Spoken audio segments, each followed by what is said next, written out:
Sunil Narine নামটা তো সবারই চেনা, কারণ সুনীল নারিন একটা সময়ে আইপিএলে এমন একজন স্পিন বোলার ছিল, বলটা লুকিয়ে হয়তো বল করতো, কিন্তু যে কোনো ব্যাটসম্যানের ক্ষেত্রে মানে অতটাই ডিফিকাল্টি ছিল যে সুনীল নারিন কোন বল করছে সেটা ধরার জন্য।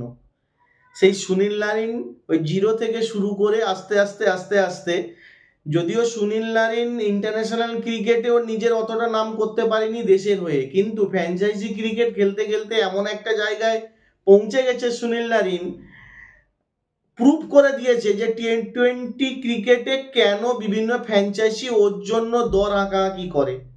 শেষমেশ 37 বছর বয়সে গিয়ে 600 উইকেট পূর্ণ করলো টি-20-তে। ভাবা যায় টি-20-তে 600 উইকেট, যেখানে এই সময়কালে টি-20-তে লোক ছক্কা চার এইগুলোই দেখতে ভালোবাসে, 20 ওভারে 250 রান হচ্ছে, সেখানে দাঁড়িয়ে সুনীল নারিনের মতো প্লেয়ার 600 উইকেটও নিতে পারে। হার্ডওয়ার্কিং এবং ট্যালেন্ট থাকলে সবই পারা যায়, এটা দেখে এইটুকুই বোঝা যায়।